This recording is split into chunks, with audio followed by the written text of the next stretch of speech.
Boa noite, então, pessoal. Boa noite para quem está assistindo em casa. Boa noite, bom dia, boa tarde, não sei o que você vai assistir.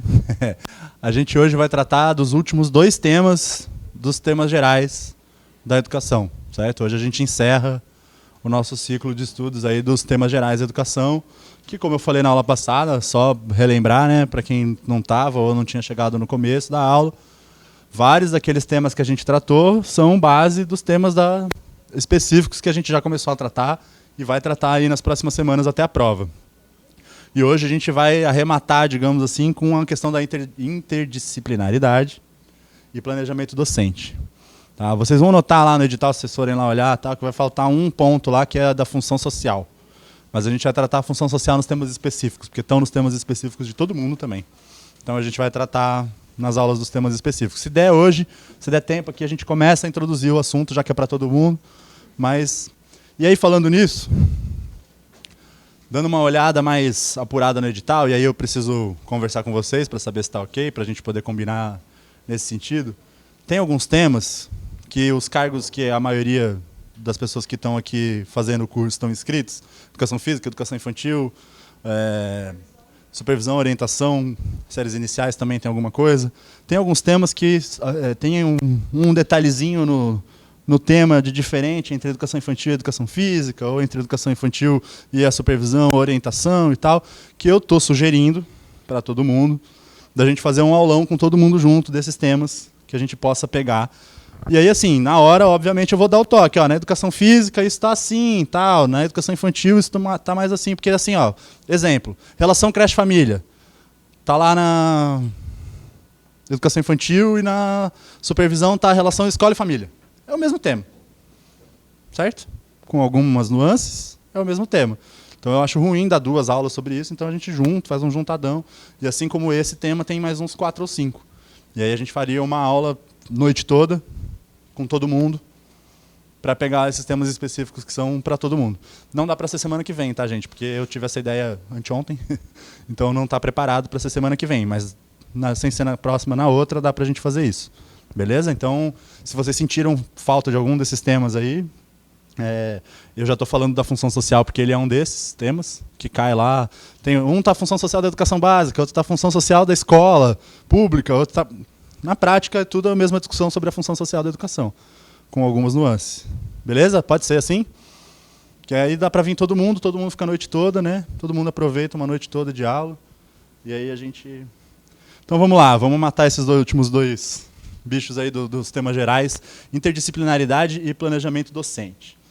A interdisciplinaridade, como eu falei já, inclusive em outras aulas, né, a gente já passou meio... Eu falei, a gente vai passar meio retinho aqui agora, lá nos PCNs, quando a gente falou sobre transversalidade, né, transdisciplinaridade, na questão dos temas transversais, que a gente começou a tratar lá nos PCNs. Falei em algum outro momento também, acho que na questão da avaliação, né, então a gente passou por cima da questão da interdisciplinaridade hoje. A ideia é a gente dar uma aprofundada nesse tema. Então, a interdisciplinaridade é mais um conceito polissêmico, né, daqueles que eu vim trazendo aí, trouxe vários, né, para judiar. Eu não, né, o edital, né, gente, eu só estou vindo aqui dando a aula para vocês. Então, mais um termo polissêmico, né, da interdisciplinaridade, que pode ser traduzida. Aqui eu fui buscar lá no dicionário online da Fiocruz, é um outro, eu falei do dicionário da educação, né, do STAD-BR já para vocês. Esse dicionário online da Fiocruz é da Escola Profissional de Saúde Joaquim Venâncio, lá da Fiocruz, é bem legal, vários professores, quando a gente quer pesquisar um negócio mais rápido, assim, né, é legal a gente acessar esse tipo de dicionário. Lá no dicionário online, a professora Isabel trata aí, então, da polissemia do termo, né, da interdisciplinaridade, que poderia ser traduzida em tentativa do homem conhecer as interações entre mundo natural e a sociedade, criação humana e natureza, formas e maneiras de captura da totalidade social. Vou parar aí. Totalidade social. Tá? E aí, lembra da totalidade social que eu falei na aula passada? Não? Quando eu falei do PPP? Da avaliação? Mas vamos lá. Incluindo a relação indivíduo-sociedade e a relação entre indivíduos. Consiste, portanto, em processos de interação entre conhecimento racional e conhecimento sensível, e de integração entre saberes tão diferentes e, ao mesmo tempo, indissociáveis na produção de sentido da vida. Então, ela está falando aí, ela fala de totalidade social, O que isso tem a ver com interdisciplinaridade? Vamos dar um exemplo prático da vida.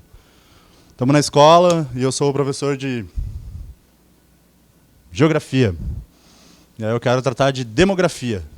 Vou lá falar que Florianópolis é dividida, assim, a população tem tanto no continente, tanto no norte, tanto no sul. É suficiente? É um conhecimento total dessa realidade social que eu estou tratando na aula de demografia, na geografia? Não, certo? Para alcançar, digamos assim, esse conceito de totalidade social, precisa haver uma integração, uma interação que ela coloca ali entre mundo natural e sociedade, criação humana e natureza, conhecimento sensível e conhecimento técnico, certo? Então, quando a gente está falando de interdisciplinaridade, a gente está falando de totalidade no sentido de produzir um conhecimento total sobre determinado fenômeno, a partir de uma integração entre diferentes ciências, áreas do conhecimento, enfim. E aí trata também da questão do racional e sensível, certo? Ou seja, nem tudo pode ser tratado, para quem está de acordo, certo, com essa concepção de interdisciplinaridade, nem tudo pode ser tratado também só do modo racional. Tem que se aferir as sensibilidades, tem que se aferir as relações, enfim. E por isso que ela coloca, né, que são tão diferentes e ao mesmo tempo indissociáveis, certo? Esses conhecimentos que tem que se combinar quando a gente está tratando da interdisciplinaridade. E aí tem uma figurinha bem conhecida aí, que a gente já falou nele, que também fala sobre a interdisciplinaridade, que é o Piaget. E ele trata como intercâmbio mútuo e integração recíproca entre várias ciências. Bonito, né? Então, assim, o que ele está se dispondo a dizer? Que o professor de geografia, que eu estava falando antes, quando for ensinar sobre demografia, se ele não combinar direitinho as coisas com o professor de sociologia, de repente, para tratar da questão da realidade social, econômica e tal, com o professor de história, para tratar como foi o povoamento da região, como se deu esse processo de inchaço da cidade, etc, etc, ele não vai estar produzindo um conhecimento que seja total, ele não vai estar praticando um intercâmbio mútuo e uma integração recíproca entre as diferentes ciências, certo? Então essa é a ideia da interdisciplinaridade, promover um intercâmbio, promover um conhecimento. A gente já vai chegar nas diferenças antes do disciplinaridade aqui, mas para ver as nuances, mas de qualquer maneira é uma forma de integrar conhecimentos para observar o mesmo fenômeno, em geral, certo? Então a gente tenta trabalhar a partir das múltiplas visões das diferentes disciplinas.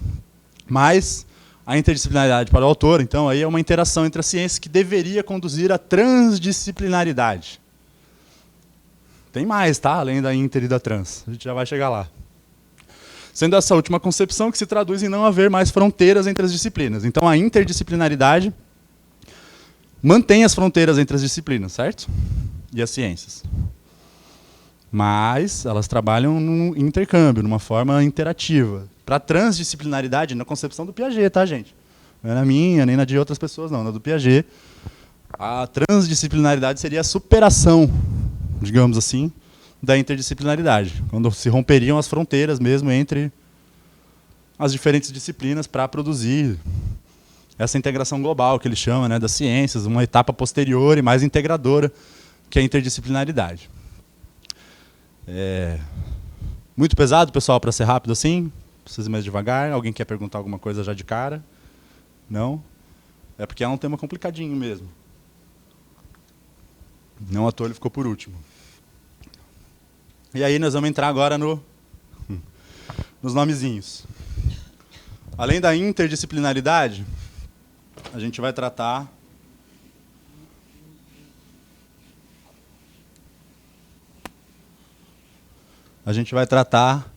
da multidisciplinaridade, da transdisciplinaridade e da pluri. Certo? Todas essas estão no nosso cotidiano de uma certa forma, certo? Quem já trabalha e quem não trabalha ainda vai trabalhar, se tudo der certo, depois desse concurso em escola, vai ver que isso aparece de formas diversas em vários documentos. Aqueles documentos da prefeitura, inclusive, que a educação infantil já começou mais ou menos e a gente vai discutir em todas as específicas, muitos deles tratam principalmente da interdisciplinaridade e da transdisciplinaridade, no caso aqui dos documentos municipais de Florianópolis. Mas a multi e a pluridisciplinaridade também são temas recorrentes. E aí eu vou tentar... Professor, mas não fica mais fácil desenhar? Alguém desenhou, aí eu trouxe desenho para vocês aí. Em vez de trazer um texto, uma afirmação, né, uma citação enorme de um autor, eu trouxe aqui os desenhinhos para ver se facilita a vida de todo mundo, porque eu acho que facilita. Se vocês não acharam que facilita, depois eu dou acesso a mais material. Mas, de qualquer maneira, aqui está a explicação do que eu estava falando até agora, certo? Que é a interdisciplinaridade. Veja bem, ele representou as disciplinas com quadradinhos, e ele afirma aí, então, quem produziu essas figuras, né, que existe cooperação e diálogo entre as disciplinas. Existe uma ação coordenada, mas existem as fronteiras. Certo? A geografia continua sendo a geografia, a sociologia. Elas só vão trabalhar de forma cooperativa, dialogando, de forma coordenada. Certo? Sobre qualquer fenômeno. Vamos trabalhar sobre o fenômeno água. Tem uma questão aí sobre água, e eu trouxe aí para vocês verem uma das formas de cobrar. Então vamos tratar sobre água. O professor de geografia fala das bacias, o professor de sociologia fala da ocupação do solo, e assim a gente vai, certo? Estou dando exemplos bem grosseiros, tá, gente? Mas é só para a gente... Então a interdisciplinaridade é isso, essa representação, ou seja, com setinhas de interação entre todos. A transdisciplinaridade, e quem fez esse esquema concorda bastante com o Piaget, a transdisciplinaridade já é uma cooperação entre todas as disciplinas e interdisciplinas. Certo? Então não é mais só uma colaboração interdisciplinar. É uma cooperação também que envolve a ruptura de fronteiras, digamos assim. Certo? O professor de geografia e o professor de biologia não vão dar duas aulas diferentes, separadas, cada um usando o seu conhecimento da sua área de formação para explicar o fenômeno X. Eles vão fazer um projeto junto, provavelmente, para tratar dessa maneira. E não só eles dois, mas outros professores. E isso vai necessitar... A gente sabe, né? A gente se forma, a gente vai lá para a faculdade, faz biologia, educação física, pedagogia e tal, e o nosso conhecimento é cada vez mais específico. Isso aqui exige outra coisa. O conhecimento específico não some, porque a formação que a gente tem no Brasil, certo? A trajetória educacional que a gente tem no Brasil leva a gente a fazer cursos específicos, superior. Quem chega na educação superior, aqui a gente não tem cursos de ciclos, né? Como tem em outros países, que você se forma no... Até tem no Brasil. No final dos anos primeira década dos anos 2000, se criaram aí cursos de bacharelado em ciência e tecnologia, que é um troço mais amplo, certo? Não é física, não é matemática, mas 90 e tantos % dos cursos do Brasil são específicos ainda. Você vai se formar em matemática, você vai se formar em biologia. E aí isso aqui é muito difícil, porque a gente não aprende isso na faculdade. Assim. Não é assim, são raros, né? Eu, pelo menos, se vocês conhecerem, por favor, me deem exemplos para eu ficar feliz. Mas são raras as universidades que fazem os campos diferentes do conhecimento dialogarem durante o processo de formação. A gente acaba tentando fazer isso depois na vida prática, na escola. Né? Mas a transdisciplinaridade traria essa necessidade, por isso esse triângulo aí, né? Perpassando por todas as disciplinas de forma a romper fronteiras. Tem a cooperação de uma com a outra, mas não necessariamente dessa com a outra, certo? A gente tem a transdisciplinaridade é a superação da necessidade de existir disciplina por disciplina. Na prática é isso. Certo? Se a gente fosse levar ao pé da letra, ao fim, ao cabo, a transdisciplinaridade faria a gente sumir com as disciplinas nas escolas. Com as disciplinas específicas. Tá? Que é bem cabível em algumas das concepções e tendências pedagógicas que a gente viu. Certo? Então aqui a gente tem, eu coloquei a inter e a trans, porque são as mais... Essa transdisciplinaridade ali, de outra forma, mas assim, vai existir, mas é de uma forma que o aluno nem vai sentir qual disciplina realmente ele dá. É isso. É a ruptura da fronteira. Acabou. Aqui eu não sei se é educação física ou se é biologia. É isso que o meu entendimento. É isso. Não, é isso aí. aprendeu direitinho. É isso aí mesmo. Porque a gente precisa... a partir... Na verdade, o Piaget, se você for analisar de fato, o Piaget sugere que a gente parta daqui para chegar aqui. Como se fosse uma evolução, né, da coisa. Uma superação da coisa. Nem todo mundo concorda, mas de qualquer forma a explicação que tu deu está correta, certo? A transdisciplinaridade faz sumir as fronteiras. A transdisciplinaridade teria que deixar o aluno confuso sobre que aula que ele está. Exatamente dessa forma que eu aprendi. É isso, é isso. A gente pode... Isso é um exagero, mas é um exagero pedagogicamente aceitável para a gente poder compreender o que a gente sobre o que a gente está falando. Não, coloca no visualizar, tela cheia ali. Aí. Então esses são os dois principais, tá, gente? A interdisciplinaridade e a transdisciplinaridade. Porém, não são as únicas. A multidisciplinaridade é quando existe uma temática comum, mas não existe relação nem cooperação entre as disciplinas. Onde isso aqui cabe legal? Do que a gente já viu aqui na vida desses últimos meses aí de estudo. Nos temas transversais, né? Eles dizem que não, tá? Mas é assim que na prática é feito assim, né? Mas eles dizem para a gente fazer lá do jeito interdisciplinar, transdisciplinar, na verdade. Por isso transversais, transdisciplinar, tal. Mas na prática, o que acaba acontecendo na realidade concreta do dia a dia é que trabalhar no sentido multidisciplinar. O professor de biologia trata do tema transversal a partir do conhecimento biológico, o professor de história da mesma forma, e assim sucessivamente, certo? Na multidisciplinaridade, a gente não precisa ter diálogo. A gente só precisa ter um tema comum, digamos assim. Não. A interdisciplinaridade tem intercâmbio. Aqui não tem. Aqui a única coisa em comum é o tema, digamos assim. Aqui não, aqui tem muito mais coisa que o tema em comum. Aqui tem trabalho conjunto, elaboração, planejamento conjunto, certo? Então aqui tem... Assim, cada um cuida da sua área, né? Cara, como isso se estrutura na prática varia muito, mas cada um cuida da sua área, certo? Cada um tem, a partir da sua especialidade, uma contribuição diferente a dar para o conjunto das disciplinas. Se conversa, mas não chega a ser uma tranche. Aqui não precisa conversar. Aqui só precisa ter um tema comum. Ó, todo mundo vai trabalhar esse mês sobre folclore. Se virem aí para trabalhar dentro da especificidade da sua disciplina. Certo? É mais facinho, certo? Da gente entender. Existe matemática comum, não existe relação nem cooperação entre as disciplinas. Basicamente, vida que a gente leva na maioria das escolas por aí. Certo?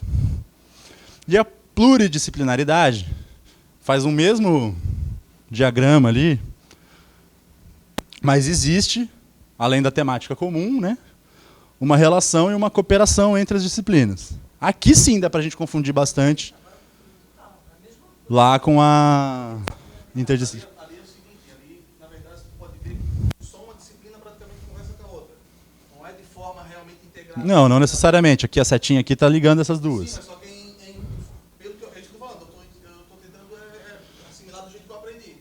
É basicamente tipo assim, ó, uma disciplina vai conversar com a outra, mas não necessariamente todas elas em conjunto. Quer guardar direitinho? A diferença, olha o número de quadradinhos.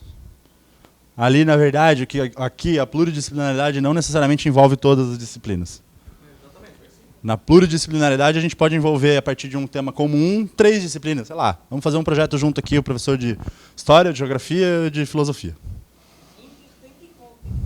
A inter, a gente tem que tentar dar uma cara de interdisciplinar mesmo. A gente não pode explicar um fenômeno a partir só da visão das ciências humanas, que eu acabei de mencionar aqui, História, Geografia e Filosofia. A gente tem que pegar o mesmo fenômeno e tentar também dar a interpretação da biologia, da matemática, da física, da química, certo? Os PCNs juram que dá para fazer isso com todos os temas transversais. Não cabe a mim dizer se dá ou não dá, mas o PCN diz que dá. Essas aí praticamente são temas. Como assim? A luta, trans, Não, sempre vai ter. a plúrio, tem um tema gerador desse. Aqui, ó, essas duas dos diagramas mais simples, o que junta, digamos assim, é o fato de existir um tema comum. Que é diferente daqui, tá? Aqui não precisa necessariamente ter um tema comum. Aqui a gente pode tratar o currículo todo dessas formas, certo? Aqui não. Aqui é difícil. Quer dizer, a gente trata o currículo todo assim, geralmente. Tá? Esse é o formato tradicional. Mas porque não tem diálogo, nem cooperação. Quando a gente tenta fazer alguma coisa, em geral, a gente parte para uma coisa parecida com isso aqui. Porque isso aqui, a gente não tem muita estrutura que dê conta disso aqui, em termos escolares no Brasil. Certo? Eu já trabalhei em algumas escolas na vida. Eu não vi assim, nenhum projeto de transdisciplinaridade exatamente funcionar, dar certo e tal. Pô, sempre que eu falar isso, me deem exemplos positivos para eu ficar feliz. Tá? Não, mas na minha escola rolou, pô, vou ficar feliz. Mas eu acho muito difícil rolar de fato. A interdisciplinaridade é uma coisa que às vezes flui um pouco mais, através do quê? Dos projetos de trabalho. Que a gente vai ver na parte de planejamento. Não é à toa que interdisciplinaridade e planejamento estão juntos aí. Tá? Porque não existe interdisciplinaridade sem planejamento. Certo? Não tem como. Planejamento coletivo, planejamento socializado, de fato. Aqui não necessita tanto de uma estrutura. Aqui é baseado num tema comum. A gente trabalha cada uma na sua casinha ou fazendo alguma cooperação entre determinadas disciplinas que se conversam e podem ajudar a trabalhar sobre determinado tema comum. Na outra, não necessariamente é tema comum. Tá? Eu falei do tema comum porque os temas transversais são tratados dessa forma. Mas não necessariamente é um tema comum. A gente pode tratar o currículo todo, certo? A organização da escola como um todo, através de uma organização interdisciplinar ou transdisciplinar. Então, assim, quando vocês forem, se por um acaso, o que cair de pergunta, de fato, e tal, for diferenciar, Prefeitura de Florianópolis, a gente vai ver ali nos exercícios. Acho que não fez isso ainda, mas já teve quem tenha feito. Tá? Para colocar lá, para numerar 1, 2, 3, 4. E as afirmações embaixo. 1 era interdisciplinar, 2 multi, 3 trans, 4 pluri, e embaixo 4 afirmações para você dizer qual que era 1, 2, 3 e 4. Rola, tá? Então tentem gravar, por isso que eu trouxe as figurinhas. As figurinhas ajudam a gente a associar, certo? Parecido, mas sem fronteira. Certo? Então aqui interdisciplinar se mantém as fronteiras, transdisciplinar parecido com interdisciplinar, mas tem as fronteiras. Não se sabe que disciplina se está falando, certo? Aqui temas comuns,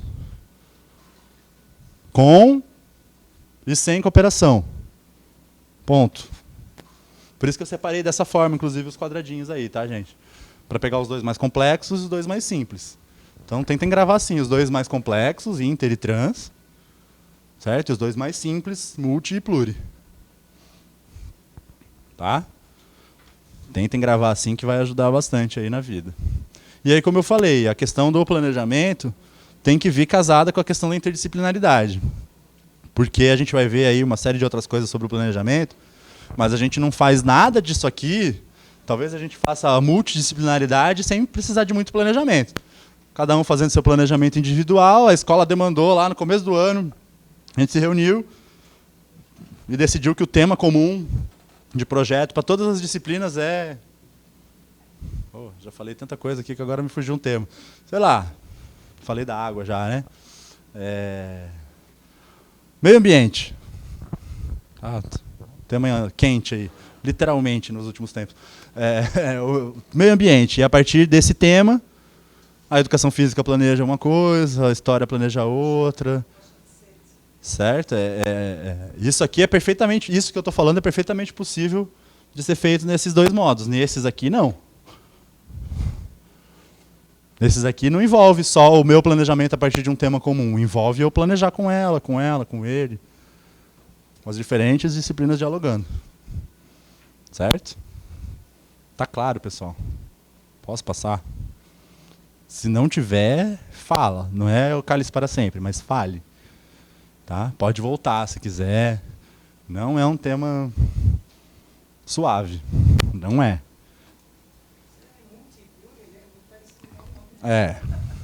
Multipluri. Mas grava aqui, ó. Grava que o pluri tem diálogo e o multi não. Não necessariamente não. Não tem. Tá? Multi não, pluri sim. Simples com diálogo, simples sem diálogo.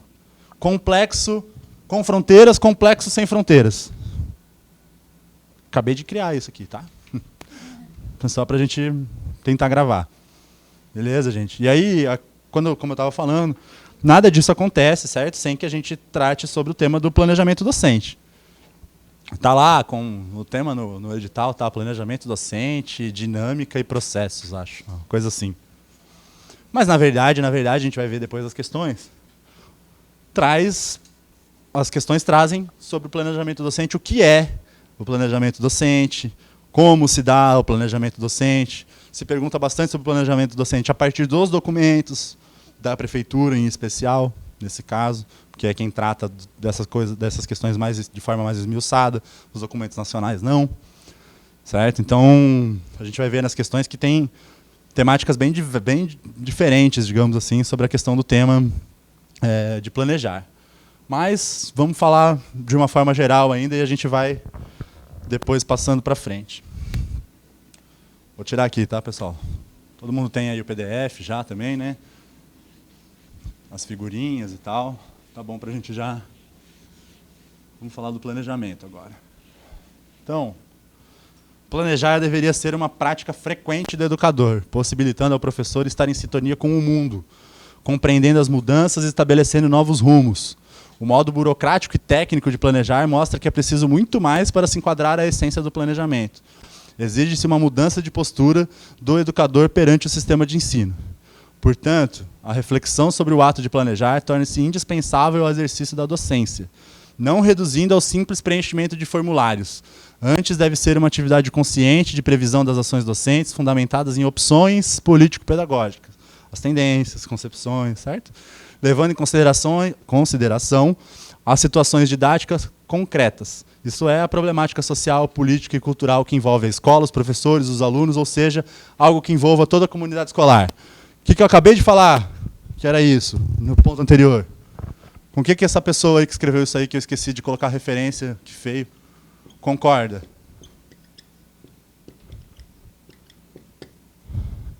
Planejamento tem que envolver a totalidade.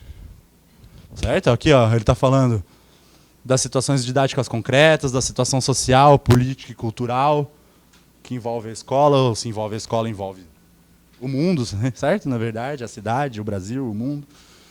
Então, o planejamento escolar não é preencher relatório, apesar de fazerem bastante parecer com isso. Né, eu fiquei bem chocado aí, que fazia tempo que eu não frequentava as escolas do Estado. Os professores hoje do Estado têm que fazer a chamada no celular. Porque se não fazem no celular, fazem no papel, depois tem que ir em casa, sentar no computador e passar para o computador a chamada. E, além disso, precisa registrar, muitos fazem isso também pelo celular hoje em dia, para não perder tempo, o conteúdo ministrado aula por aula. Isso aí eles chamam de planejamento docente, tá, gente? É isso aí que o Estado provavelmente chama de planejamento docente. Dizer o que você está fazendo e tal. E, na verdade, é isso aqui que ele está falando, certo? Da questão de preencher relatório, preencher... Hoje em dia, pelo menos, o relatório não é mais impresso. A gente tem que pegar páginas e páginas e preencher a caneta. A gente ficou feliz por isso. Mas a gente continua sendo dominado por alguma forma de controle sobre o trabalho docente. Certo? Então, o planejamento, trata-se do planejamento de forma altamente burocrática, quando a gente fala de vida de escola pública em geral, que são grandes redes e tal. Em escola privada, isso acontece às vezes em muito maior grau, porque daí já vem o sistema apostilado, congelado, e aquilo ali, meu querido, se vira. Certo? Então, a gente tem essa questão com a questão do planejamento.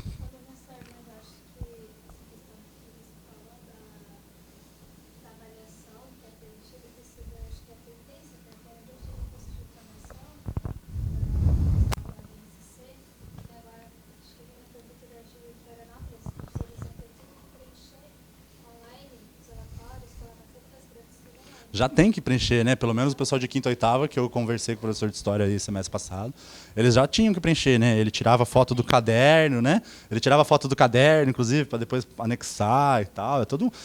Isso, na verdade, é uma tendência mundial, na verdade, não é novidade do Brasil. O Brasil já está até atrasado nesse aspecto em relação a alguns outros países, alguns outros lugares.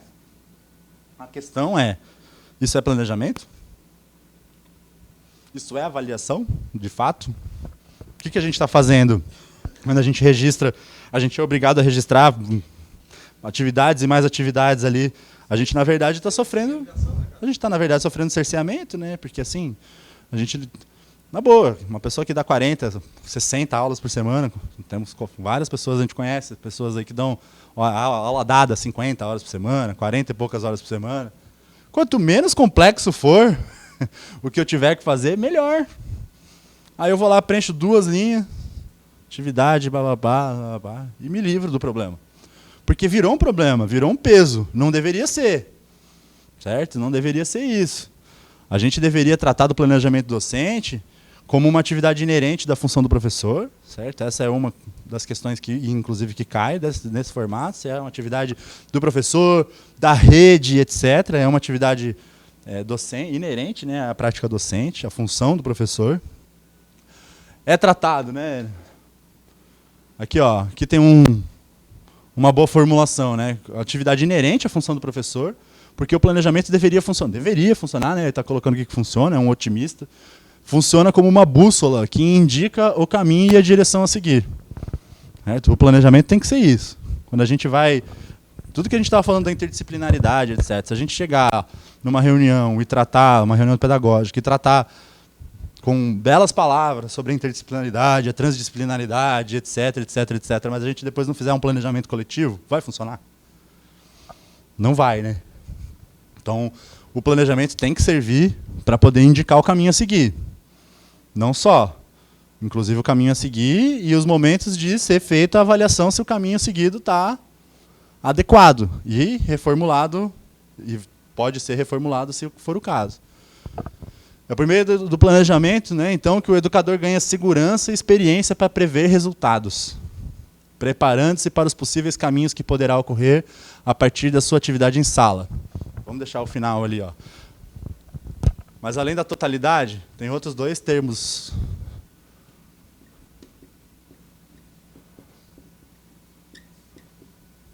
que eu queria tratar com vocês aqui no planejamento.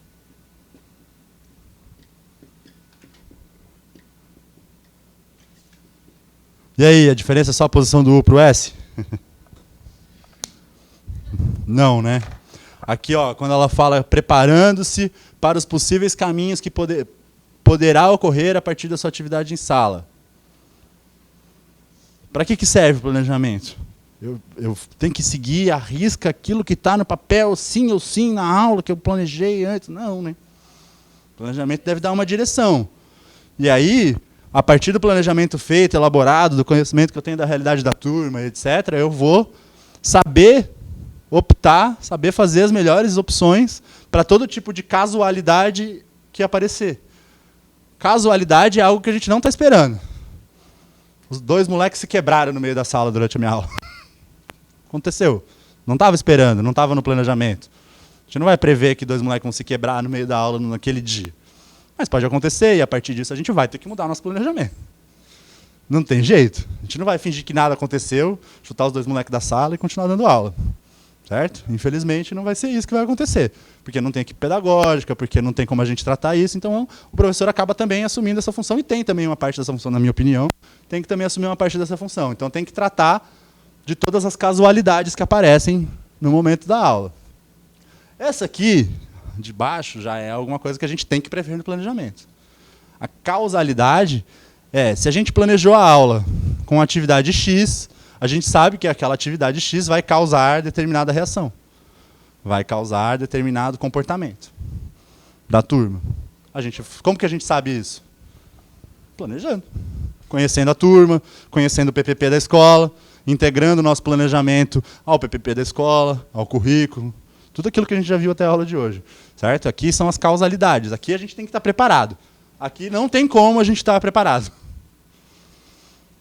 para exatamente a coisa que vai acontecer. Tem como a gente estar preparado. É isso que eu estou dizendo aqui. A gente tem que estar preparado para causalidade e para casualidade.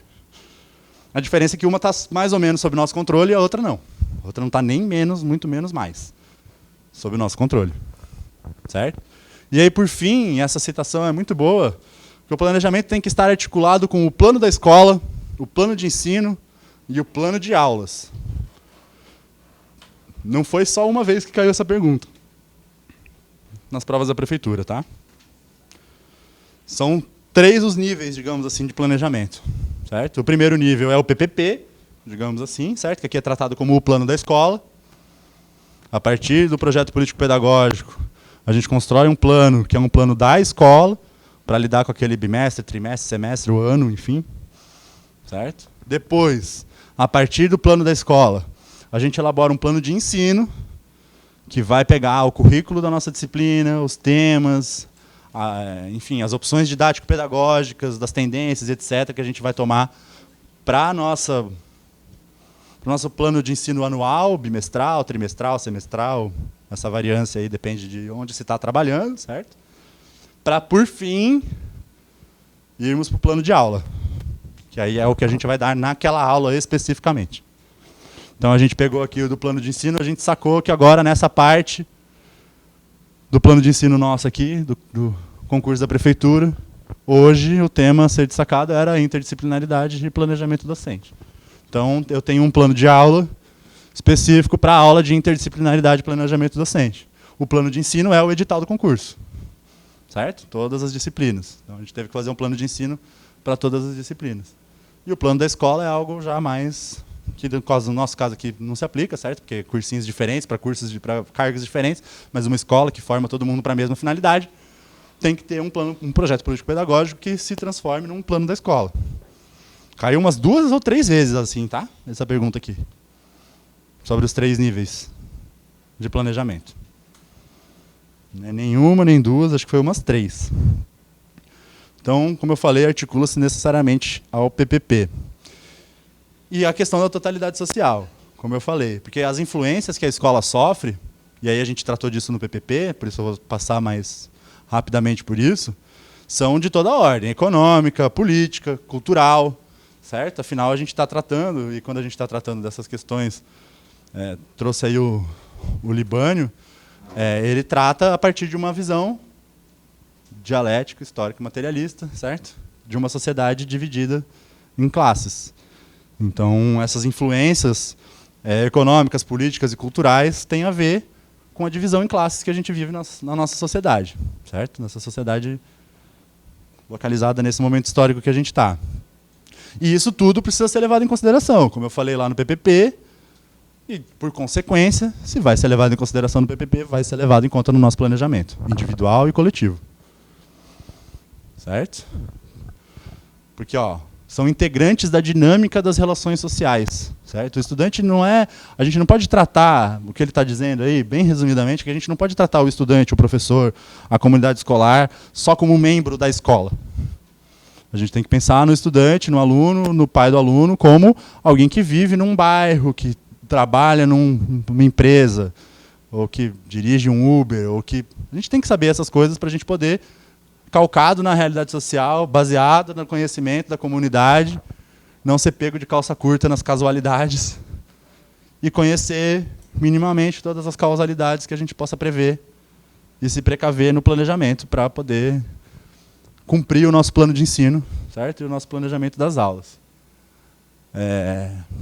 Aí eu trouxe um autor bem diferente, trouxe lá o cara do marxismo, certo? O Libânio, que fala da sociedade de classes e tal, né? Que fala dessa questão da totalidade social, da necessidade de a gente pensar o planejamento a partir dessa relação de totalidade, que tem tudo a ver com essa concepção dialética e materialista, e trouxe um cara um cara bem cobrado também, conhecido aí dos concursos, do pessoal ele cai bastante na educação infantil, nos anos iniciais.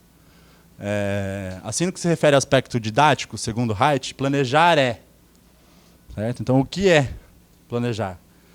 Analisar as características da clientela. Odeio esse termo, tá, gente? Mas analisar as características da clientela, aspirações, necessidades e possibilidades dos alunos, aquilo que eu estava falando agora, certo? Conhecer a realidade social onde o aluno está inserido.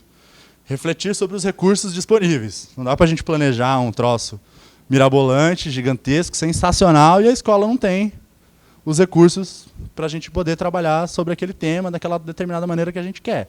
Então tem que refletir sobre os recursos disponíveis. A gente tem que definir os objetivos educacionais considerados mais adequados para a clientela, de novo, em questão. Então tem a ver tanto com a questão da divisão etária, quanto com a questão de, enfim, condição socioeconômica, uma série de outros aspectos que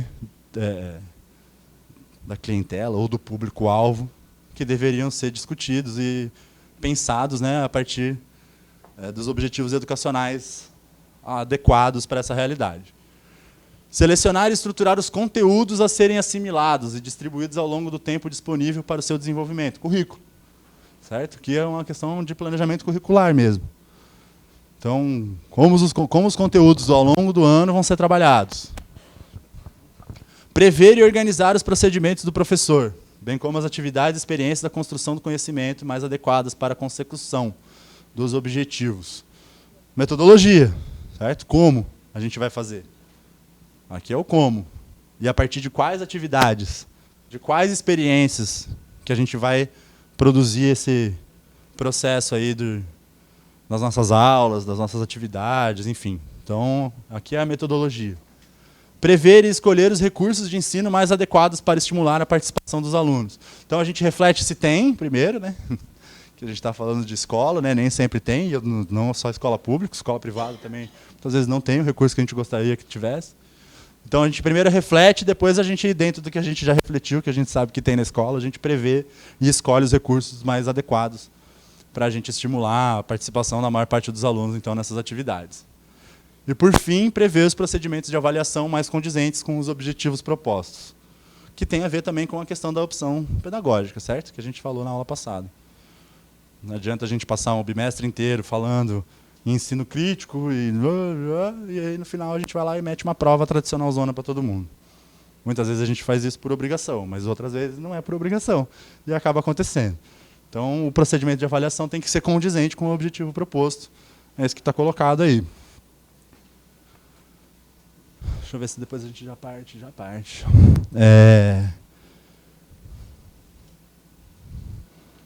Faltou alguma coisa, gente?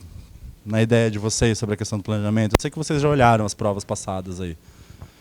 Não olharam? Olharam, né? Cai bastante, teve bastante. Eu até dei uma selecionada aí. Já até está com tempo, mas eu dei uma selecionada porque tinha bastante questões. Isso, inclusive, já foi tema, nos temas específicos, de uma certa forma, isso volta. Como observação, registro e avaliação, prática pedagógica, no caso da educação física, acho que está com esse termo. Então, tem vários termos diferentes, nos cargos diferentes, que vão, de certa forma, trazer isso aqui, essa questão do planejamento docente de novo, lá na prova específica. Eu tentei trazer as questões mais gerais, genéricas mesmo agora, para essa aula, e aí depois a gente trata nos temas específicos de forma mais adequada à especificidade de cada tema. Mas cai bastante a questão do planejamento docente. A educação física é recheada de perguntas sobre planejamento docente, as provas. As outras, a educação infantil tem bastante também, mas não tanto quanto a educação física. Beleza, gente? Podemos passar para fazer umas questões juntas aí, ou alguém quer perguntar alguma coisa? Pode perguntar depois, se lembrar depois também. Mas aproveita agora aí. Todo mundo entendeu a casualidade e a causalidade, né? Não? Ah, tá. Houve um não?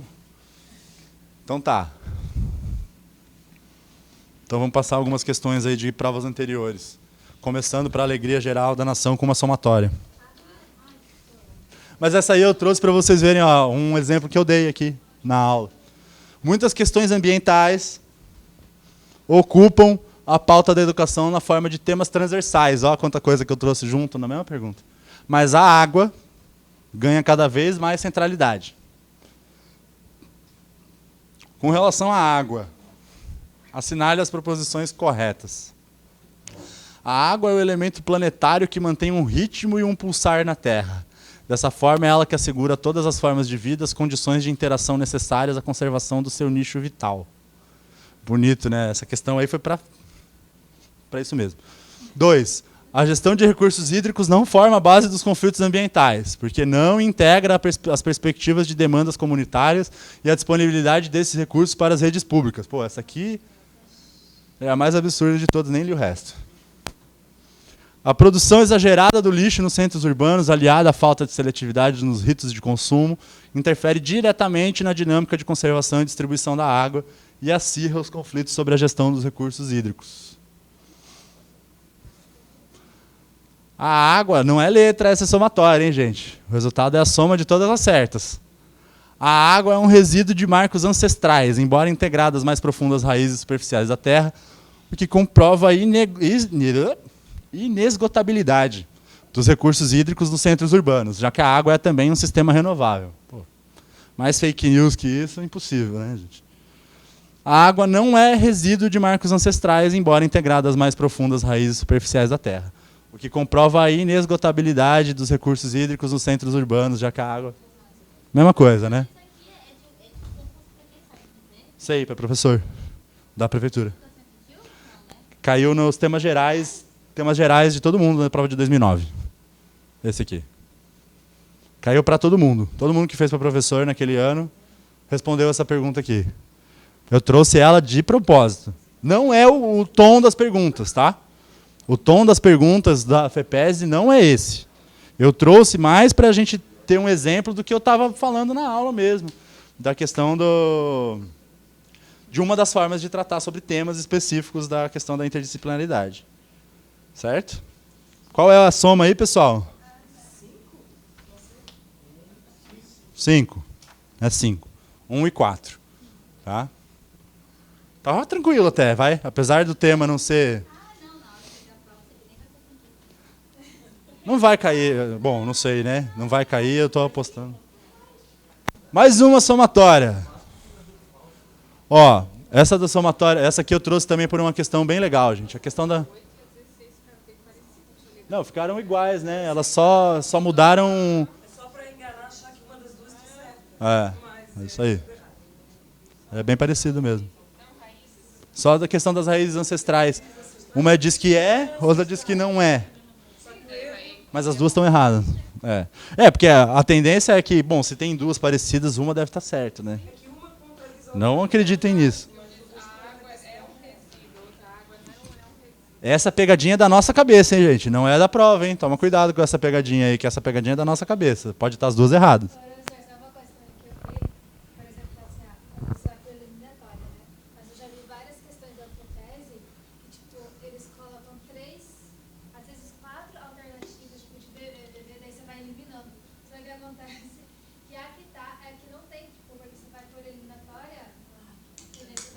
Tu vai ficar na dúvida justo naquela que está diferente nas alternativas.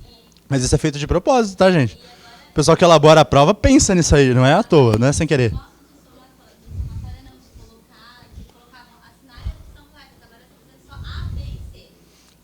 Isso.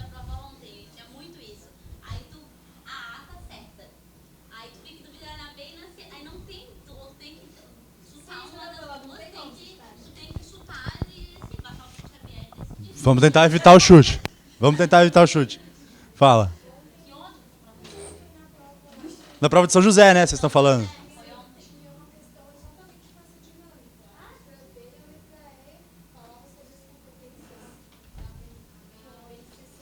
Aham.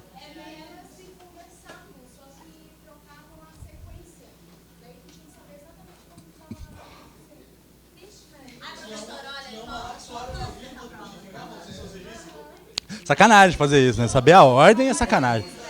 Saber o conteúdo tá na boa, mas saber a ordem é sacanagem de quem fez a prova. Mas vamos lá, gente, ó, vamos lá. Quando a gente fala de interdisciplinaridade, a gente está falando em superar o quê? Eu esqueci de falar isso mesmo lá no começo da aula. Fragmentação disciplinar. Certo? A gente teve um processo histórico que levou a escola a se fragmentar. Porque se a gente for olhar lá atrás, a gente discutiu, lá conversou sobre a história do currículo, lembra? Lembra que eu falei quantas matérias eram? Eram 4 matérias, né?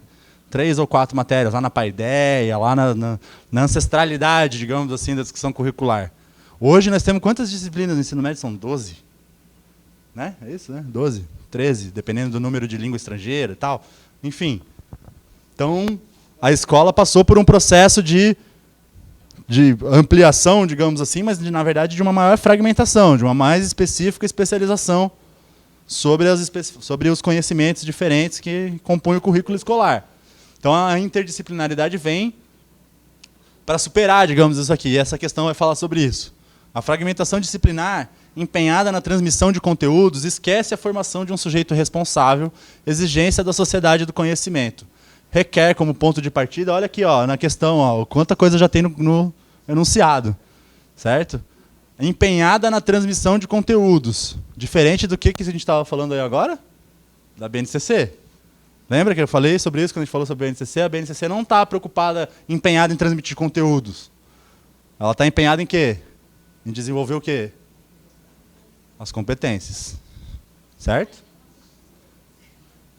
Não caiu nenhuma questão sobre isso? Perguntou o conceito de competência. Daí Ah, mas... cada questão desse tamanho para poder dar o conceito de competência. Muito genérico nas perguntas.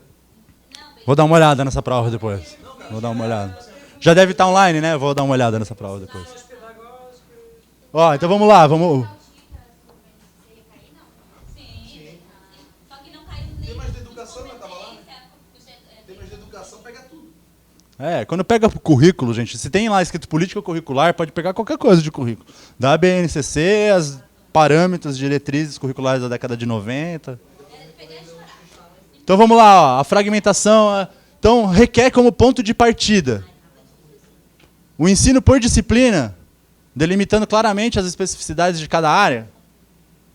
Vamos lá, ó, a fragmentação disciplinar empenhada na transmissão de conteúdo esquece a formação de um sujeito. Responsável, exigência da sociedade do conhecimento.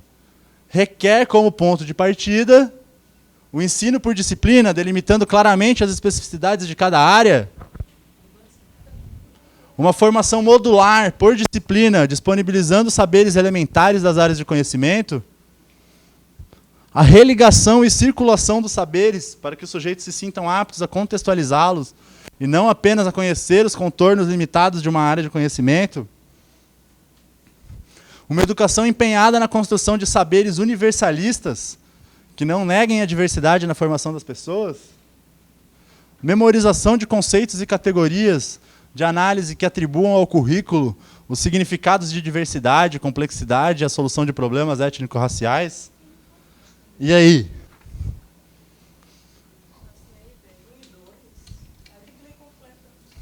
Veja bem, o que ele está perguntando? Ele está perguntando sobre a fragmentação disciplinar ou sobre a interdisciplinaridade? É a primeira coisa que a gente tem que pensar, porque está confuso. Está de sacanagem essa questão. Não, ele está querendo saber sobre a interdisciplinaridade. A questão aqui é a interdisciplinaridade. Aí, qual é a exigência da sociedade do conhecimento? A interpretação da questão, gente, importante. A exigência da sociedade do conhecimento é a formação de um sujeito responsável. Para isso, qual é o ponto de partida? Números. Ponto de partida para o conhecimento interdisciplinar. Tem que prestar atenção na pergunta. Veja, ó, eu falei agora há pouco, qual é o histórico da nossa educação? A educação que eu digo universal, mundial, não só do Brasil. A gente teve uma fragmentação disciplinar que foi gerada pelo quê? Por uma exigência do mundo do trabalho, por uma exigência do mercado de trabalho, por uma exigência do capitalismo moderno, que requer que pessoas tenham conhecimentos específicos para desenvolver técnicas determinadas para cada área do conhecimento, em cada ciência, certo? Foi preciso, foi necessário que isso acontecesse. Com um avanço, palavra errada, com uma movimentação, digamos assim, com o avanço dos anos, né? Com o passar dos anos e o desenvolvimento, mais ou menos, aí da questão do capitalismo, da sociedade de consumo, da sociedade de conhecimento e tal, é necessário, eu falei sobre isso, hein? É necessário isso aqui, cada um tem um conhecimento muito específico para determinadas técnicas, não mais. O que a gente precisa aqui, que a gente estava falando agora há pouco? Competência. Nessa época aqui, ó, veja, eu estou trazendo uma questão de 2009. Nessa época aqui, isso aqui já era discutido. Certo? Tá certo? Por isso que eu falei da questão. Leiam com atenção a questão. O enunciado está ruim, está mal elaborado. Mas aqui, ó, trata que a fragmentação disciplinar faz uma crítica. A fragmentação disciplinar empenhada na transmissão de conteúdo esquece uma coisa, que é a formação do sujeito responsável, que é uma exigência da sociedade do conhecimento. Para essa exigência ser cumprida, para esse sujeito responsável ser formado, nós precisamos quais as alternativas? Fora 8 que ele já falou, qual é a outra? Tem mais uma. Só mais uma. e a 4. Tá? A 8 e a 4. Então aqui, ó, não é mais necessário, veja a 4 ali, ó. É a religação e a circulação dos saberes. Ó, aqui eu coloquei fronteiras aqui, certo? Cada conhecimento específico era necessário pela necessidade da técnica, do aprofundamento da especialização, para os empregos que vinham surgindo no mercado naquele momento, que precisavam de técnicos formados em determinadas áreas do conhecimento. Em eletrônica, em elétrica, em metalurgia, engenheiro, médico. Certo? Citei mal as profissões, porque engenheiro médico não vai sumir nunca.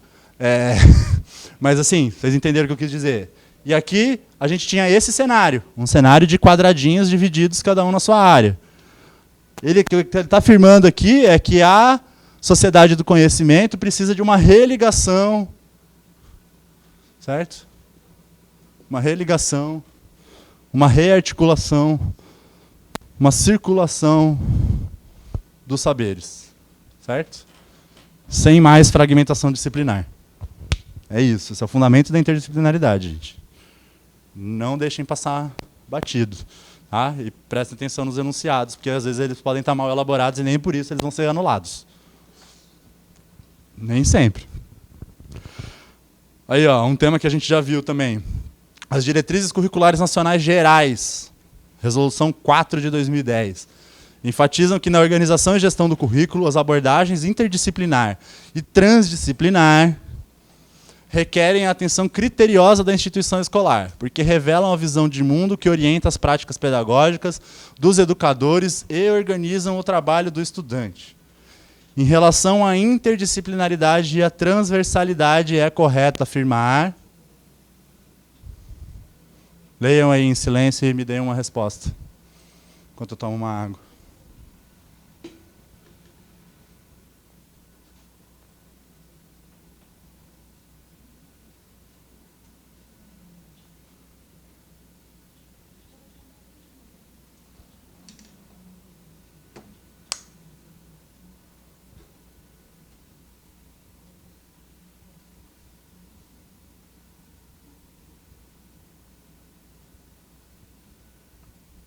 Não está tranquilo essa. Por isso que eu estou deixando vocês lerem em silêncio aí. Começou pegando pesadas. Tá vendo? Vocês achando ruim a somatória. Vamos eliminar? Transversalidade difere-se da interdisciplinaridade porque rejeita a concepção de conhecimento? Não, né? Não é por isso que se difere, certo? Então, tira aí. Estou facilitando para vocês aí. Sobrou só 4.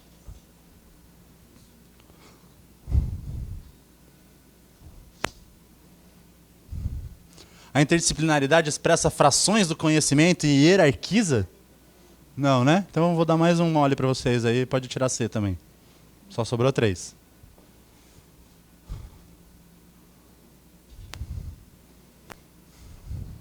É um único núcleo conceitual? Não, né? Parte de conceitos diferentes. Então, só sobrou A e D. E aí? Todo mundo está de D, gente?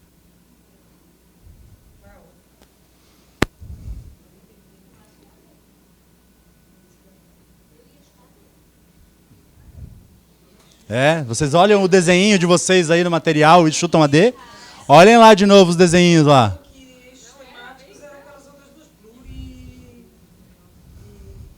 Ouçam a colega de vocês e olhem as figurinhas de vocês de novo.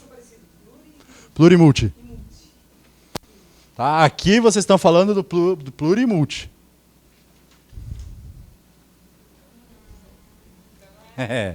Essa é sacana mesmo. É A, tá, gente?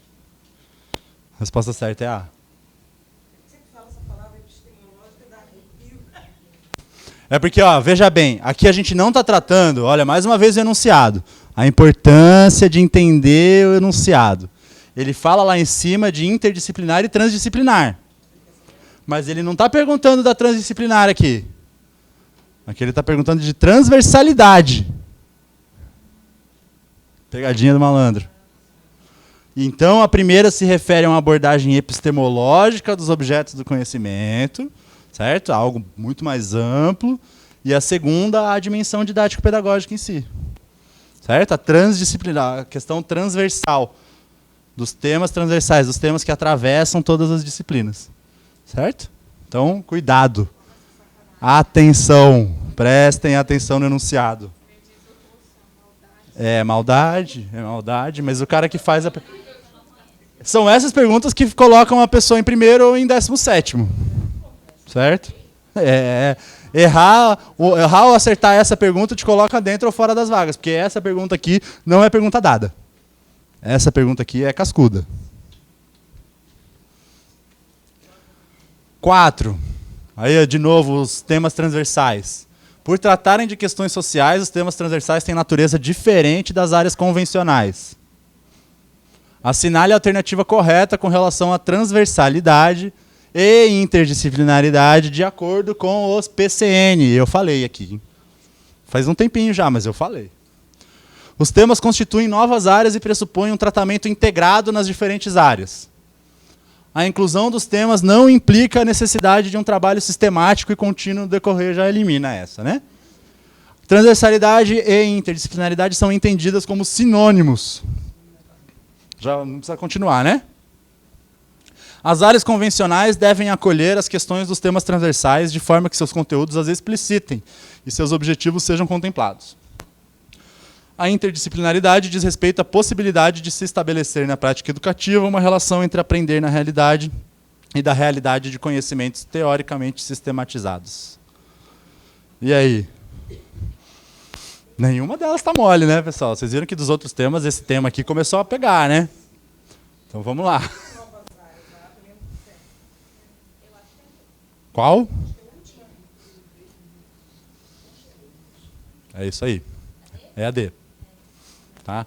Tem que acolher as questões dos temas transversais. A possibilidade dessa, ali, eu acho que também estava... Uau, aí. A possibilidade, não é a possibilidade de se estabelecer, né, na prática. Não, aqui foi um blá blá blá para confundir mesmo. Tá? Aqui a gente tem que pensar o seguinte, todas as áreas convencionais, certo, que eles estão chamando aqui, são as disciplinas. Todas as áreas convencionais devem acolher as questões dos temas transversais. Lembra que eu falei isso no PCN? Não é uma área específica que tem a obrigação de tratar do tema transversal. São todas. De forma que seus conteúdos as explicitem e seus objetivos sejam contemplados. Aonde? No planejamento. Certo? Então, não está falando de planejamento aí diretamente, mas está falando. Indiretamente. Beleza? Podemos passar essa aqui? Esses temas transversais, eles têm que ser passados, digamos, como fala, todas, mais ou menos mesmo momento, assim, que tudo está ocorrendo, porque eu acho que não cabe também, se torna uma obrigação assim também. Bom, isso vai variar muito da forma com... Mas isso vai variar muito da forma com que a escola se organiza para tratar dos temas transversais.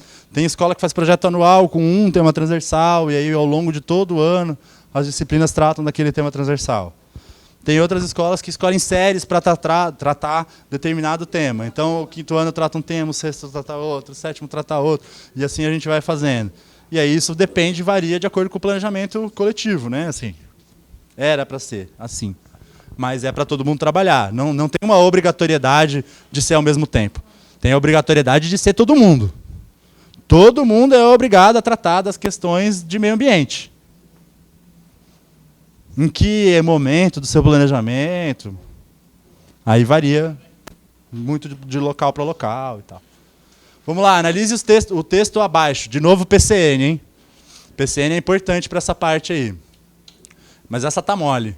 As áreas convencionais, classicamente ministradas pela escola, como português, matemática, ciência, história e geografia, não são suficientes para alcançar o fim da educação. Dizer que não são suficientes não significa absolutamente afirmar que não são necessárias. É preciso ressaltar a importância do acesso ao conhecimento socialmente acumulado pela humanidade. Ó, tudo coisa que a gente foi tratando, hein? Temas, tendências, está tudo num textinho só. Porém, há outros temas diretamente relacionados com o exercício da cidadania. Há questões urgentes que devem necessariamente ser tratadas, como a violência, saúde, o uso de recursos naturais, os preconceitos, que não têm sido diretamente contemplados por essas áreas. Esses temas devem ser tratados pela escola ocupando o mesmo lugar de importância. Como são chamados esses temas? Vou nem ler as opções, gente, porque isso aí está gratuita. Isso aí foi a opção dada. Foi a questão dada.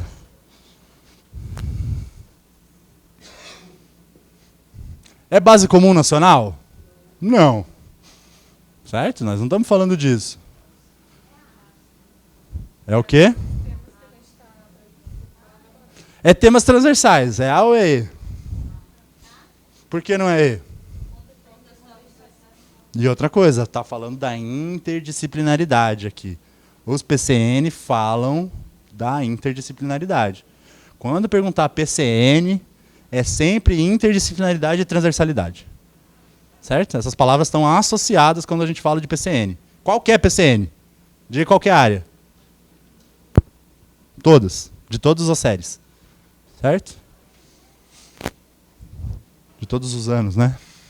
6. O planejamento é a principal ferramenta de trabalho do professor. É o fio condutor da ação educativa. Dentro dessa afirmação, podemos dizer que as concepções do planejamento são duas.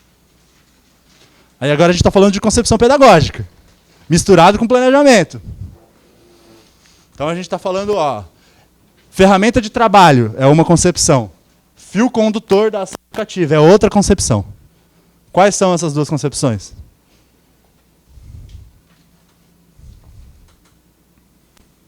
A segunda está fácil. Fio condutor da ação educativa. A segunda está fácil. Dialética. Beleza, e agora vamos para a primeira. Se é dialética, só pode ser B e C. O que vocês acham? C? Você acha que é a principal ferramenta de trabalho? Palavras, gente.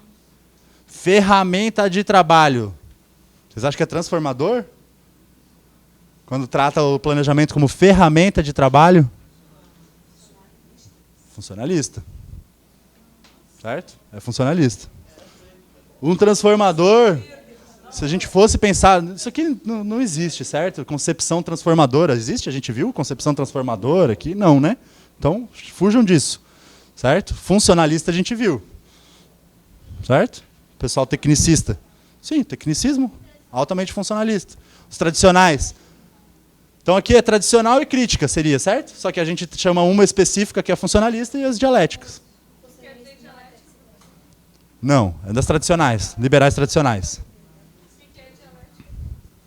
Oi? Dialética, gente, vamos lembrar. Quando a gente falou... Fala.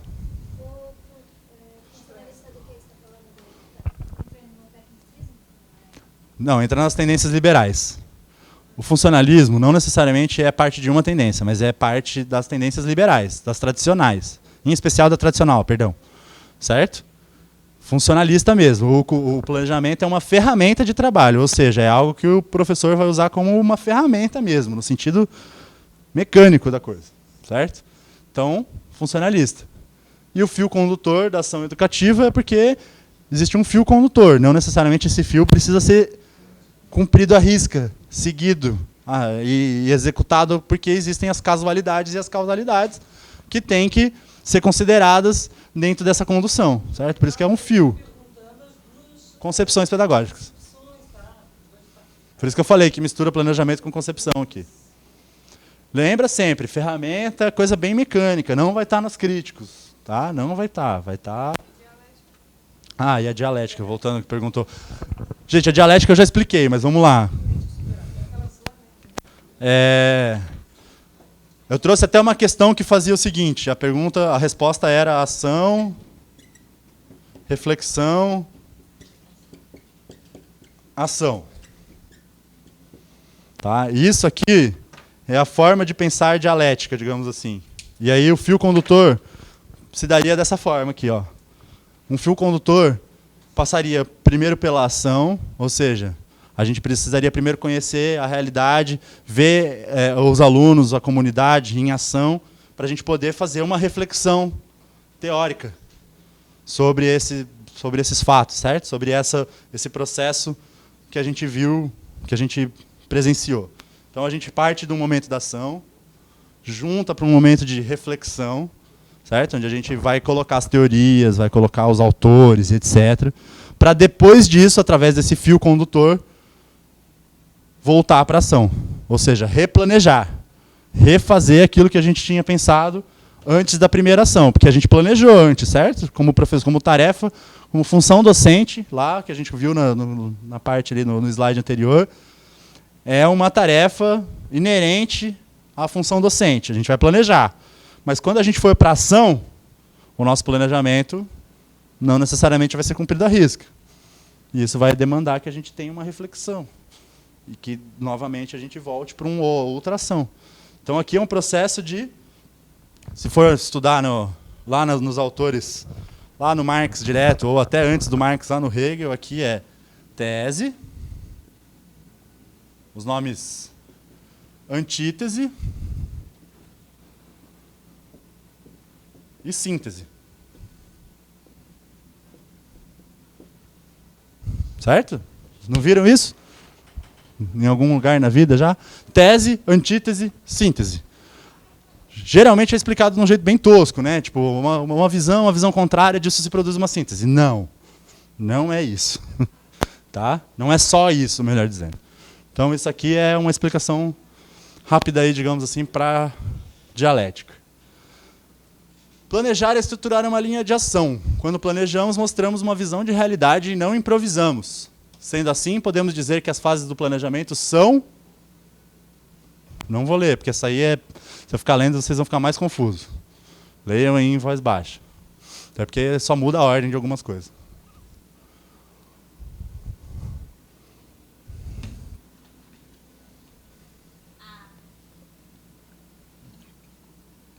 Acabei de responder aqui, né?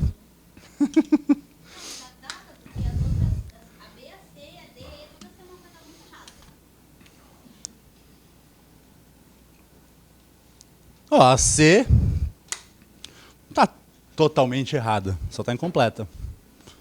Certo? Você prepara o plano, você vai para a ação, depois você faz uma análise das decisões que você tomou. Mas não é só isso. Então a C está incompleta, mas não está falsa.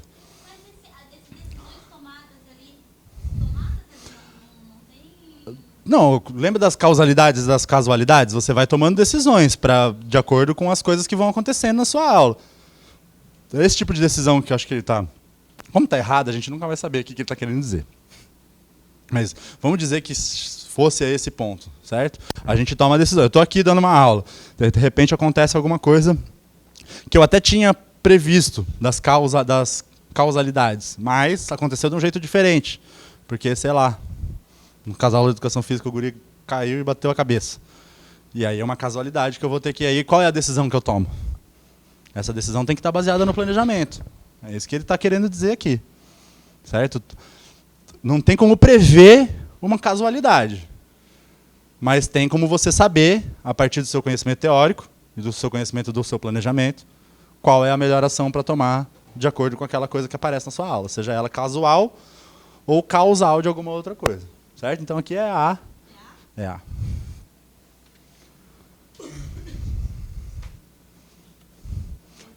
Essa aí tá sacana para ler, né? Até para mim aqui tá muito pequenininho. Vamos pular essa aí. Muito pequeno. Ah, é? Peraí, deixa eu ver se eu não repeti aqui. Não. Ó, tem duas perguntas com o mesmo autor aí, inclusive, né? Ó. As instituições educativas têm uma responsabilidade para com as crianças pequenas, seu desenvolvimento e sua aprendizagem, o que reclama um trabalho intencional e de qualidade. Intencionalidade, lembra que a gente viu agora? Então, identifique abaixo as afirmativas verdadeiras e falsas em relação ao assunto. O planejamento deve ser assumido no cotidiano como um processo de reflexão, pois, mais do que um papel a ser preenchido, que ser um papel preenchido, a atitude envolve todas as ações e situações do educador no cotidiano do seu trabalho pedagógico. Planejar é a atitude de traçar, projetar, programar, elaborar um roteiro para empreender uma viagem de conhecimento, de interação, de experiências múltiplas, significativas para com o grupo de pessoas. A elaboração de um planejamento depende da visão de mundo, de criança, de educação, de processo educativo, que temos e que queremos, ao selecionar um conteúdo, uma atividade, uma música, na forma de encaminhar o trabalho. Tem aí as tendências, as concepções, certo? Por trás aí. O planejamento baseado em listagem de atividades é considerado um dos mais inovadores. Para, né? Planejamento pedagógico é a atitude crítica do educador diante do seu trabalho docente. Deve ser flexível e, como tal, permitir ao educador repensar, revisando, buscando novos significados para a sua prática pedagógica. Ah, é. Ó. Tava morto aqui, né? É, não. No tempo do concurso tinha que ter ido embora mesmo. Ó, o cotidiano escolar precisa estar inserido num amplo processo de interação, ensino-aprendizagem de forma prazerosa e desafiadora. Analise as afirmações abaixo em relação ao assunto. O professor deve ser um observador atento, que registra todos os momentos que as crianças vivenciam na instituição, observando como as crianças interagem, aprendem, perguntam e se desenvolvem. Está lá, de novo, naquele tema que eu falei lá, de análise, registro, observação e tal. O professor pode utilizar como instrumento de avaliação observação acompanhada de registros, desenhos, tabelas de observações, anedotário, diário de bordo, entrevista, dossiê, ficha de desenvolvimento, autoavaliação e portfólio. O ato de planejar é um ato simplesmente técnico, assim como também é um ato exclusivamente político-filosófico. Enquanto o planejamento dimensiona o que se vai construir, a avaliação subsidia essa construção porque fundamenta novas decisões. Não basta pensar, por eliminação deu qual? Já deu por eliminação? Qual que é? É, isso é mesmo. Só a 3 que não. Já não dava para matar na 3, então? É, já dava para matar. O pessoal estava de bom humor quando fez a questão. É a D. É a D, é a D. O quê? Ah, sim. Ó, analise o texto abaixo. O planejamento escolar, faltou aqui ó, o professor colocar a lacuna, tá?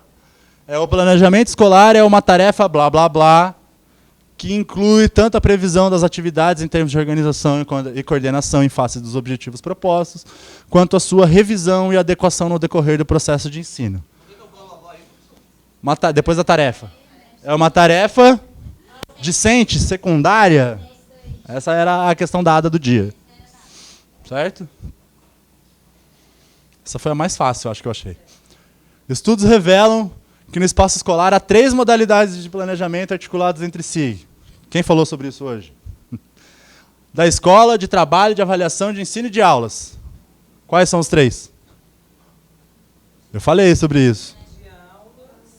Da escola, de ensino e de aulas.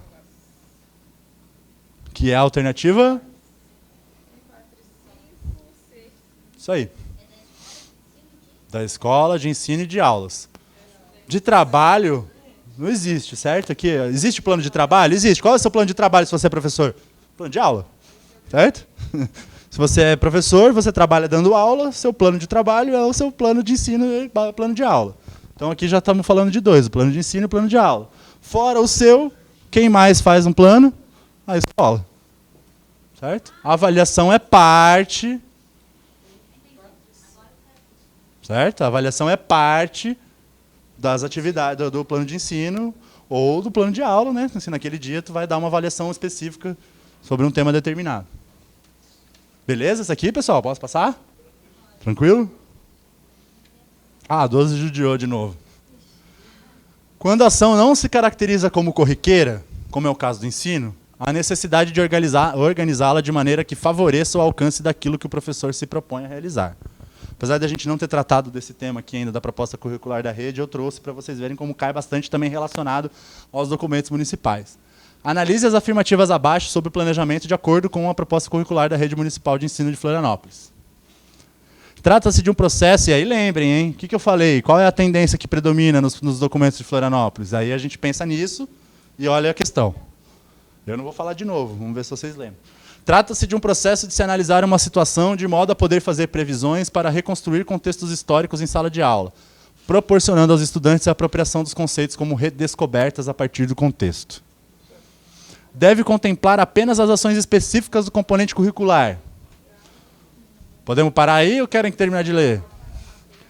É fundamental identificar o conhecimento e a experiência dos estudantes sobre as manifestações da cultura corporal de movimento que integram este componente curricular, para, a partir desse reconhecimento, selecionar as práticas corporais mais apropriadas e delimitar os objetivos de ensino e aprendizagem. Apesar de estar falando da educação física aqui, acho que ficou tranquilo para todo mundo, certo? Professores não era uma questão específica da educação física, tá? Era temas gerais. Era temas gerais. Professores devem formular objetivos específicos, considerando também a natureza diversa dos conhecimentos relacionados às manifestações da cultura corporal de movimento, bem como os distintos modos de aprender esses conhecimentos. É o plano orientador das ações da instituição e define as metas que se pretende para o desenvolvimento dos meninos e meninas que nelas são educados e cuidados, as aprendizagens que se quer promovidas. E aí? 1, 3, 4 e 5.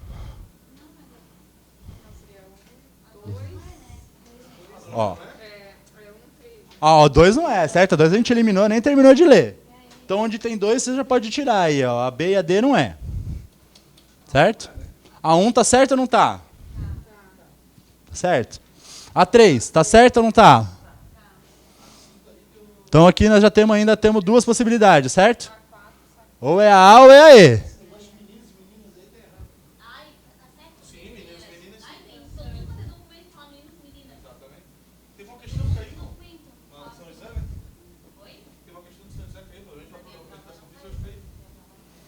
Mas fala... Mas olha só. De São José. Não é de Florianópolis? É, gente, olha só. Eu vou até olhar o ano depois que caiu isso aqui, que eu não coloquei aí no material, tá? Pra ver se não foi alterado depois. Mas tá errado a 5 aqui nessa questão. É. Não. Deixa eu ler de novo.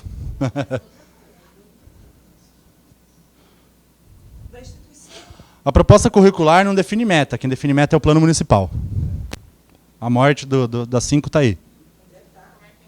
Olha lá, ó. Na 5 diz que é o plano orientador das ações e define metas. Certo? Isso não é o planejamento docente. Isso aqui pode até estar no PPP. Mas não necessariamente no planejamento docente. Isso é acima, digamos assim, no planejamento docente. Certo? Então é a A. 1, 3 e 4. Eles colocaram a educação física no meio aí, só para sacanear todo mundo. Mas só uma estava certa, né? Só a 3. Está acabando. Em qual das formas de planejamento abaixo os estudantes deixam de lado uma postura passiva diante do conhecimento e passam a assumir uma atitude ativa e reflexiva? Eu falei aí no meio das... Livro didático, lista de atividades, conteúdos, datas comemorativas ou projeto de trabalho? Só está dada também, né? Projeto de trabalho, certo? Não precisa nem olhar. Pesquisas na área da educação, essa é boa. Com o foco na organização curricular e no planejamento docente, indicam que a interdisciplinaridade caracteriza-se pela... Aqui eu juntei tudo, hein? Uma questão que juntou tudo da aula. Soma a justaposição de algumas disciplinas para abordar os conteúdos curriculares? Soma a justaposição de todas as disciplinas para abordar os conteúdos curriculares? Disputa de espaço que as diversas áreas do conhecimento exercem? Intenção em promover uma aproximação exclusivamente entre áreas humanas e exatas que compõem a grade curricular? Intensidade das trocas entre os especialistas e pelo grau de interação real das disciplinas no interior de um mesmo projeto de pesquisa? Essa aqui é a pergunta que junta os 2 temas. Com ela a gente encerra. Com ela a gente encerra então a aula de hoje. Pessoal, acabaram-se os temas gerais. Certo? Revisem algumas coisas dos temas gerais. Eu recomendo revisar, recomendo com força revisar essas questões da interdisciplinaridade do planejamento, das tendências pedagógicas e das teorias de aprendizagem.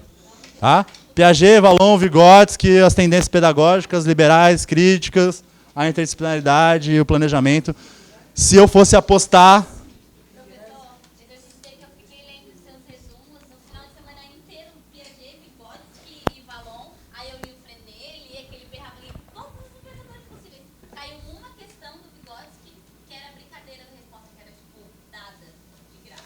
Mas a prefeitura...